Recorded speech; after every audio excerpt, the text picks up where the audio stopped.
ভিডিওর শুরুতেই আপনার সাথে আমি একটা বাজি ধরতে চাই। হ্যাঁ, সরাসরি আপনার সাথে। তবে সাবধান, এই বাজিটা আপনার জীবনের সবচেয়ে কঠিন সিদ্ধান্ত হতে পারে। কল্পনা করুন, আপনার সামনে এখন দুটি দরজা আছে। দরজা এক, এই দরজা দিয়ে ঢুকলে আপনি এই মুহূর্তেই 10 কোটি নগদ টাকা পাবেন, কোনো প্রশ্ন করা হবে না। 5 মিনিটের মধ্যে আপনি কোটি কোটি, আপনি ফেরারি কিনতে পারবেন, দুনিয়া ঘুরতে পারবেন। কিন্তু একটা ছোট্ট শর্ত আছে, এই দরজা দিয়ে ঢোকার ঠিক 1 বছর পর আপনার ব্রেন থেকে আপনার পরিবারের সব স্মৃতি মুছে ফেলা হবে। আপনি টাকা চিনবেন, কিন্তু বাবা মা, স্ত্রী বা সন্তানকে চিনবেন না। দরজা 2, এই দরজার ওপাশে কোনো টাকা নেই, আছে শুধু একটা ম্যাপ বা মানচিত্র।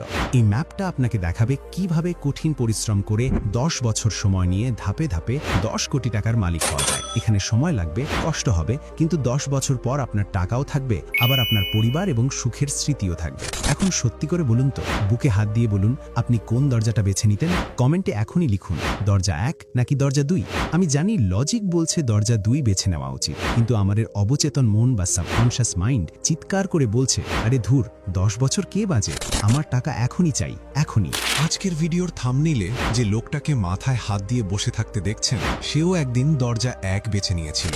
সে চেয়েছিল 5 মিনিটে বড়লোক হতে। শর্টকাট খুঁজতে গিয়ে সে এমন এক গোলক ধাঁধায় ফেসেছে যেখান থেকে বের হওয়ার আর কোনো রাস্তা নেই। আজকের 8 থেকে 9 মিনিটে আমরা জানব নিলয়ের গল্প। নিলয় কোনো কাল্পনিক চরিত্র নয়। নিলয় হলেন আপনি, আমি এবং আমাদের আশেপাশের সেই সব মানুষ যারা দৌড়াতে দৌড়াতে ভুলে গেছে আসলে গন্তব্যটা কোথায়। সাথে থাকছে এমন কিছু সাইকোলজিক্যাল ট্রিক্স যা জানার পর টাকার প্রতি আপনার লোভ ভয়ে পরিণত হবে। নিলয়ের গল্পে যাওয়ার আগে চলুন একটু বুঝি আমাদের ব্রেইন কেন এমন করে। কেন আমরা 5 মিনিটে বড়লোক হওয়ার থাম্বনেল দেখলেই ক্লিক করি? আমাদের মস্তিষ্কে ডোপামিন নামের এক ধরনের হরমোন আছে। এটাকে বলা হয় রিওয়ার্ড কেমিক্যাল। যখন আপনি ভাবেন যে ইস, লটারিটা জিতলে আমি একটা আইফোন কিনবো, ঠিক তখনই আপনার ব্রেনে ডোপামিন রিলিজ হয়। আপনি লটারি জেতেন না, আইফোনও কেনেন না, শুধু ভাবনাতেই আপনি সুখ পাচ্ছেন। জুয়ারিরা বা ট্রেডাররা যখন লস করে তখনও তারা খেলে যায়। কেন জানেন? কারণ জেতার সম্ভাবনাটা জেতার চেয়েও বেশি নেশাদায়ক। আজকাল সোশ্যাল মিডিয়া খুললেই দেখা যায় 21 বছরের ছেলে কোটিপতি, 25 বছরে রিটায়ার্ড। এগুলো দেখে আমাদের মধ্যে তৈরি হয় ফোমো বা ফিয়ার অফ মিসিং আউট।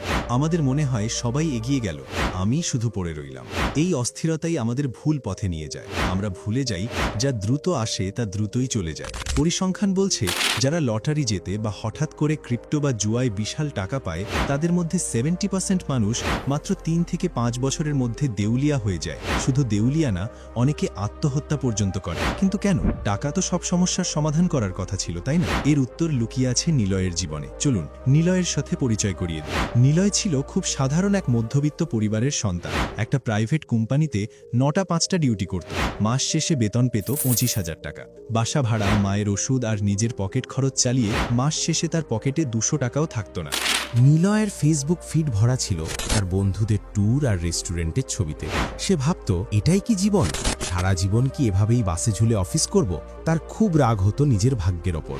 একদিন অফিসের এক কলিগ তাকে বলল, আরে বোকা, তুই এখনো ফিক্সড ডিপোজিট করছিস? এখন যুগ অনলাইন, ক্রিপ্টোকারেন্সি আর ফিউচার ট্রেডিং বুঝিস?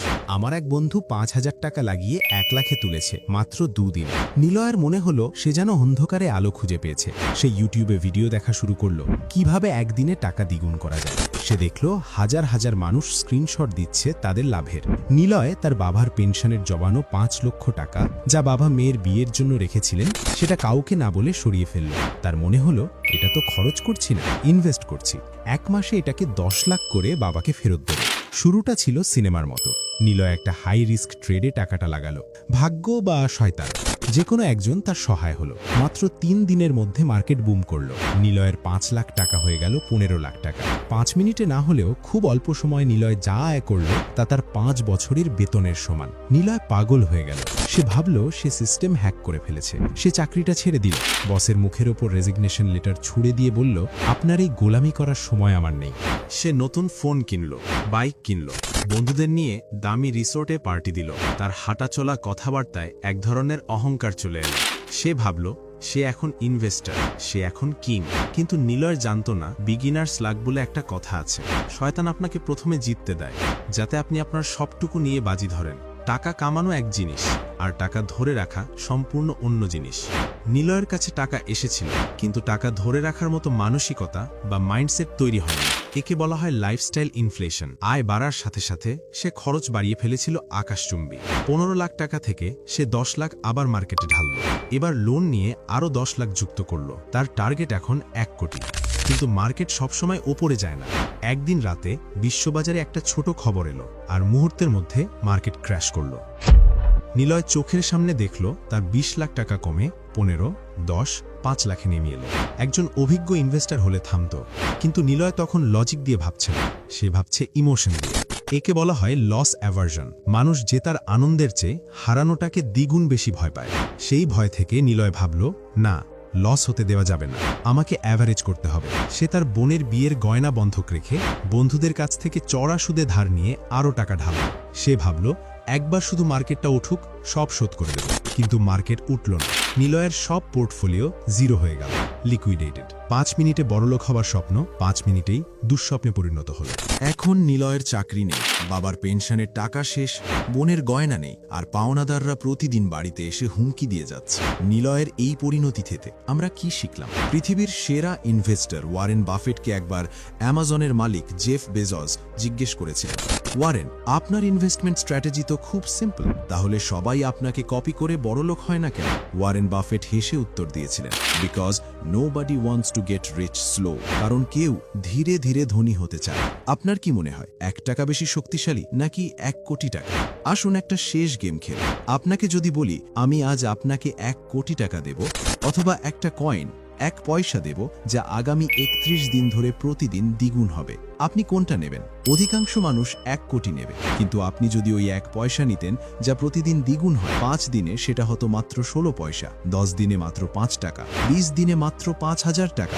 দর্শক ভাবছে 1 কোটি নেওয়াই ভালো ছিল, কিন্তু ম্যাজিকটা ঘটে শেষের দিকে। 29তম দিনে সেটা হতো 2 কোটি 68 লাখ টাকা, আর 31তম দিনে সেটা হতো 107 কোটি টাকা। এটাই হলো কম্পাউন্ডিং এর সুদ। আর এই কম্পাউন্ডিং কাজ করে শুধুমাত্র সময়ের সাথে, ধৈর্যের সাথে। নিলয়েরা 1 কোটি টাকা নিয়ে দৌড় দেয়, আর বুদ্ধিমানরা ওই 1 পয়সা নিয়ে ধৈর্য ধরে বসে থাকে। জীবন কোনো T20 ম্যাচ নয়, এটা একটা টেস্ট ম্যাচ। এখানে যে যত বেশিক্ষণ পিচে টিকে থাকতে পারবে সেই জিতবে। ছক্কা মারতে গিয়ে আউট হওয়ার চেয়ে সিঙ্গেলস নিয়ে স্কোরবোর্ড সচল রাখাটা অনেক বেশি স্মার্টনেস। 5 মিনিটে বড়লোক হওয়ার চিন্তা মাথা থেকে ঝেড়ে ফেলুন। এটা একটা ফাঁদ, এটা আপনাকে নিলয়ের মতো রাস্তায় নামিয়ে দেবে। তার চেয়ে বরং নিজেকে 5 বছর সময় দিন। আজই একটা নতুন স্কিল শিখুন, আয়ের 10% টাকা জমানো শুরু করুন। লটারি বা জুয়া নয়, নিজের ওপর ইনভেস্ট করুন। মনে রাখবেন, easy money is dangerous money. Boredom is your friend.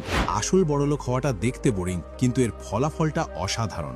আজকের ভিডিওটি যদি আপনার বা আপনার পরিচিত কারো চোখ খুলে দিতে পারে, তবেই আমার পরিশ্রম সার্থক। ভিডিওটি শেয়ার করুন সেই বন্ধুর সাথে যে শর্টকাট খুঁজছে, হয়তো আপনি তার জীবন বাঁচিয়ে দেবেন। আপনি কি জানতে চান কিভাবে ঝুঁকি ছাড়া ধাপে ধাপে সম্পদ গড়ে তোলা যায়? কমেন্টে লিখুন স্লো ওয়েলথ। আমি কথা দিচ্ছি, পরের ভিডিওতে আমি এর পুরো ব্লুপ্রিন্ট নিয়ে আসব। ভালো থাকবেন। শর্টকাট নয়, সঠিক পথ বেছে নেবেন। দেখা হচ্ছে পরের ভিডিওতে।